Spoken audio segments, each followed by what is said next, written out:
Hello, and welcome to the fifth part of the FL Studio Instructional Basic Video Tutorial Series. In this part, we are covering the most confusing part for beginners, namely mastering. So far throughout this tutorial series, we have covered basic FL Studio functionality, sound synthesis, basic music theory, basic track arrangement, mixing, and now we are just getting to the mastering part. In the previous part, we discussed song arrangement as well as basic mixing using FL Studio's mixer, built-in effects, panning, and general volume adjustments. In this one part, we will be using FL Studio's built-in plugin, namely Maximus, in order to master a song. Before we do that though, it is important to understand what mastering is. The definition of mastering differs widely depending on who you ask. Many people say mastering has different purposes depending on who you are talking to. Generally, mastering, in my personal opinion, is used after the mixing process in order to make the track sound as loud as possible, while also bringing all the instruments together and finalizing the dynamic range of the track. In the mixing process, we have gotten the volumes and overall sound of the instruments to come together. In the mastering part, we get all these instruments' dynamic ranges to blend together, and we create a track which is as loud as can possibly happen without any clipping happening. At the end of this tutorial series, after having used Maximus on the master chain, I will give you a demonstration of the track with and without the mastering chain on, just so you can understand what exactly mastering does. There are a variety of tools which can be used for mastering a song, some of which are very expensive, like Ozone by Isotope. These tools are not necessary for our purposes, and we shall therefore be using the basic FL Studio Maximus plugin. To load Maximus onto the master chain, simply click on the track labeled Master at the very left of your session, and you can treat it as any other normal mixer slot. What exactly is Maximus? Maximus is essentially a limiter. It can also be used technically as an equalizer and also technically as a compressor. However, in this case, it is best to be described as a limiter. What is a limiter? A limiter is essentially exactly what it sounds like. It limits the sound. A limiter has something known as a threshold. This particular threshold dictates the maximum levels that the sound can achieve. If you set a threshold at -1 decibels, for example, no sound can possibly go over that -1 decibels no matter how loud it is. It will simply get squashed down by the limiter. What are limiters exactly used for and what are their purposes? Limiting the sound can be useful when you want to avoid something known as clipping. Clipping is essentially when you export a track and it has added distortion to it that you never added in to begin with. This can be quite unpredictable behavior. Have you ever noticed that when you pump something really loud in FL Studio that the visualization bars turn into red? Or in Ableton, or in any other DAW for that matter. That is warning you that clipping is about to happen. Generally, 0 decibels is the level you are allowed to hit as a maximum. Going over 0 decibels of volume will lead to clipping inevitably. Clipping is not directly audible in the DAW, however it is majorly audible when the DAW tries to process it in the export stage. This leads to distortion and other strange unpredictable effects added to your song without you having put them there. This is what a limiter is used for. It is used to prevent sounds from going above certain thresholds. This is a problem with most electronic music nowadays, or any mainstream music for that matter. The problem with limiting is, yes, it will not allow a sound to go above a certain threshold. However, it will also squeeze out all the dynamic range of your track. If you simply put a limiter on your master channel and crank up all the volumes as loud as possible, yes, your track will be as loud as can possibly be. However, the dynamic range will be bad, and your end listener will not be able to feel your music, they'll only be able to hear it. This is where intelligent mastering comes into play. Let's start talking about basic Maximus functionality. When you open Maximus, it looks exactly like this. The first thing to do is to click on the button labeled bands. This brings up 3 bands of sound. What do these 3 bands essentially do? These 3 bands are color coded and are labeled low, mid, and high. Low is red, orange is mid, and yellow is the high. These particular bands of frequency represent the highs, lows, and mids inside of your song. These frequency bands are also adjustable. You want to do this because you want to essentially isolate the certain types of frequencies and confine them to one band so you can work on that category of frequency at once. Naturally, this will differ from song to song. This is where experimentation is important. The first step to mastering with Maximus is to separate your three frequency types. First, select your desired frequency. I prefer to start with low. Then, we click on the solo button. If we press play on our keyboard, we will now only hear the low sounds that are coming into Maximus. Let me get to a part which starts with some drums.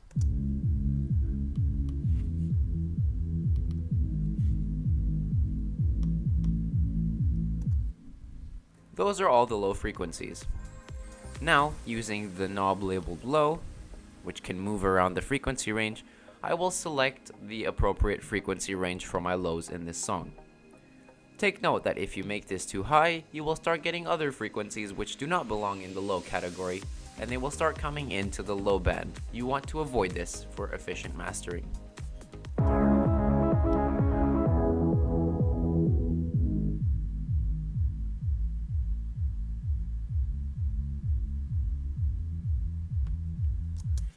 As of now, I have isolated all the low frequencies. These frequencies are everything below 100 Hz. This is very typical for most songs. Generally, everything in the 100 to 150 range and below is considered a low frequency, so that should give you a good starting point. Next, we'll move on to the mids and highs. Separating these two can be quite challenging. Pay attention.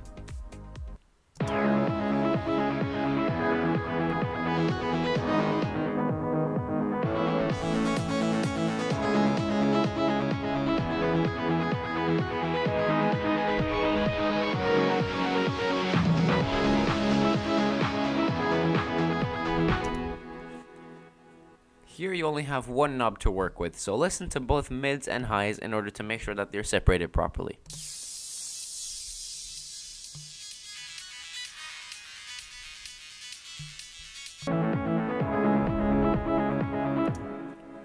As of now, I have attained the level of separation that I wanted. Next, we move on to stereoizing. Next, we move on to stereo separation controls. This is where a little bit of mixing terminology comes into play. Generally, for the low frequencies, they are almost always mixed to mono. This particular knob controls stereo separation. On the very left, the knob creates a very wide stereo effect. All the way to the right, the knob creates a sound which simply sounds in the middle of everything. This is not wide whatsoever. Observe the difference.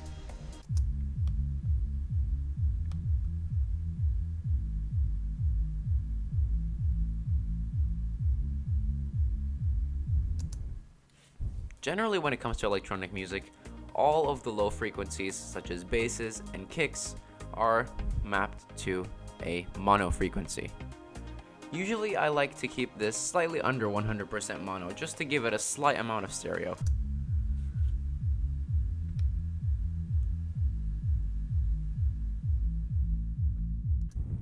This sounds good in my opinion. Next, we move on to the mids. This is where critical listening comes into play. Honestly, the mastering process is different for every single song, so you cannot expect to have a magical mastering plugin with some certain parameters that will 100% guaranteed sound good. You have to understand how the process works, as it is different for every single song. For mids though, I generally like to give more stereo separation.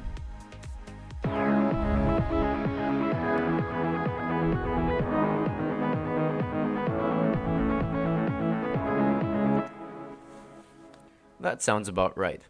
I'll move on to the highs.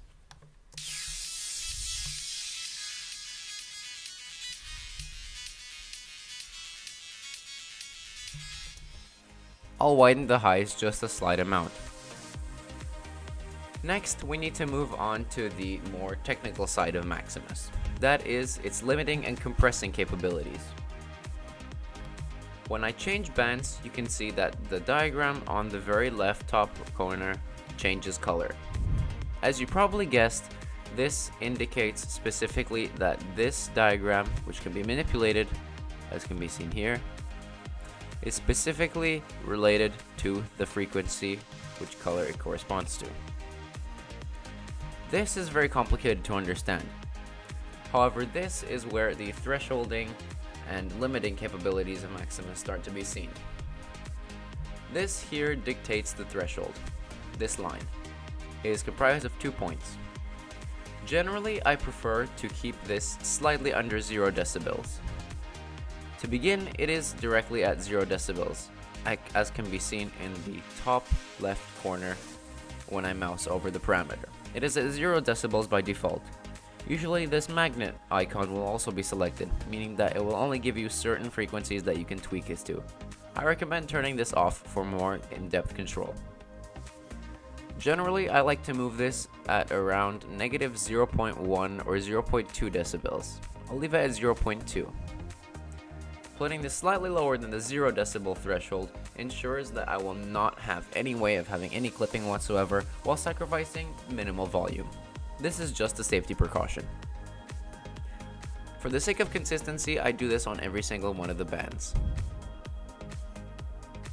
I also like to do it on the master band just to make sure that nothing can possibly clip. Next, we move on to possibly the most confusing part of Maximus, the pre and the post gain knobs. These particular knobs all serve one purpose, to adjust the volume of something. However, their effects on the sound vary immensely. Pre-gain, which is this knob on the left, dictates specifically how much of the sound is inputted into Maximus. If you adjust this knob, then a higher or lower amount of the certain selected frequencies will be pumped into Maximus, leading to a more compressed sound. Ultimately, this knob makes everything louder while adding compression, which is a very desired effect in a lot of electronic music, whereas the post-gain knob simply adjusts the loudness of it. Again, the pre-gain knob adjusts the amount of input that is inputted into Maximus, meaning that this will add compression to it as well as raise the volume, whereas post-gain simply raises the volume without adding any compression whatsoever.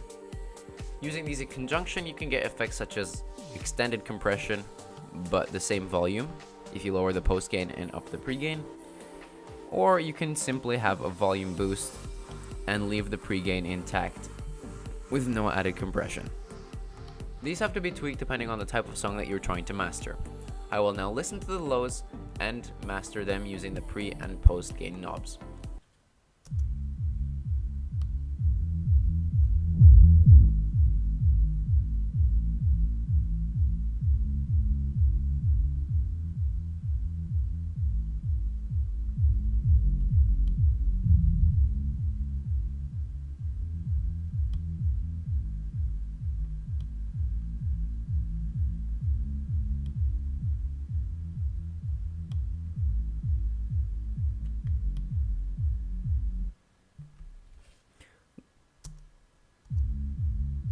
As of this point, it sounds right to me. Keep in mind that incremental adjustments to these knobs make a big difference to the overall sound. When you're adjusting these frequencies, you're not only adjusting one instrument, you're adjusting all the frequencies in that song that pertain to that certain frequency range. So keep that in mind when you're making adjustments. You might have seen me adjust this knob to the maximum previously. This was simply to get an idea of what it would sound like if the compression was pushed over the limit.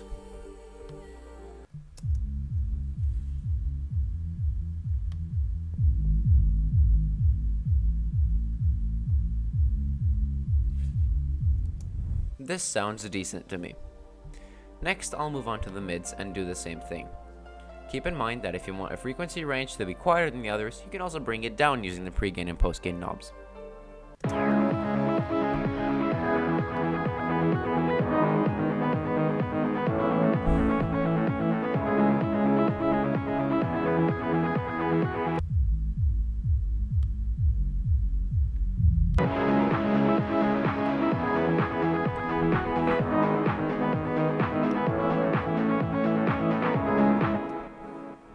That sounds right for me. Next, we'll move on to the highs.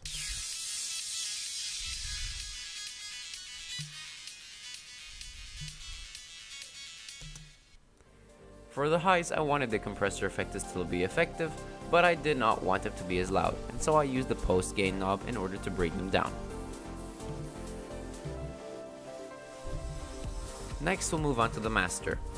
This part works essentially the same way as with everything else. Same controls, same everything, except this doesn't apply to a certain frequency range. This applies to all the frequencies seen here.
Right now, this is sounding as I would envision it to sound. Ultimately, in terms of mastering, that is about all that you need to know about Maximus in the beginning. The rest of the knobs, such as envelope controls and all that other stuff, do not need to be worried about so much. Simply worry about the certain frequency ranges, their levels, the pre and post gain knobs, and the stereo separation, and you should be good to go in terms of mastering. Now, as promised, I will show you an example of the song with mastering and the song without mastering. I will turn the Maximus plugin on and off throughout this entire playthrough, just so you can get an idea of what it sounds like.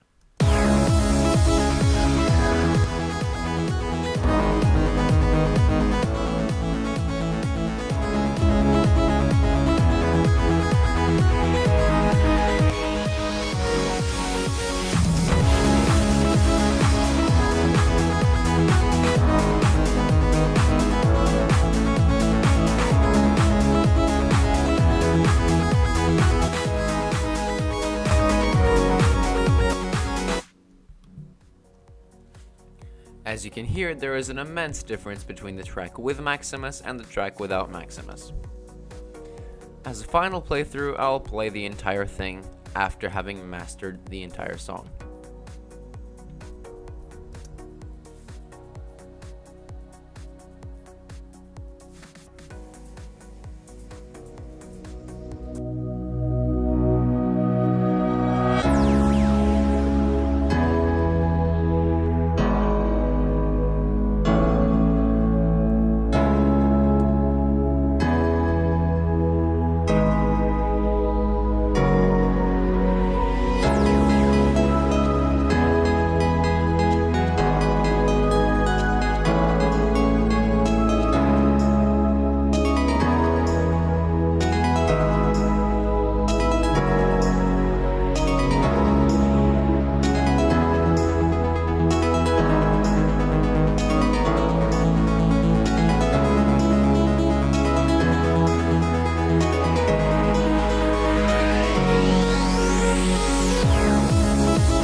It is important to listen to your track with mastering and make adjustments as you go with all the frequencies playing in order to avoid problems.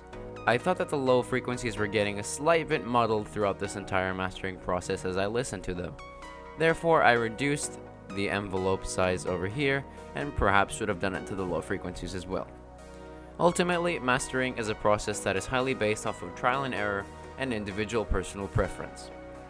With practice, you will learn to know what sounds good and what sounds bad. I sincerely hope that this was useful. This tutorial series has been fun to put together, and I hope that you could learn something through it. Please join me in the final part of the tutorial series, where I will be discussing basic tips and tricks that I can give to beginners who are new to this hobby. Have fun, and until next time.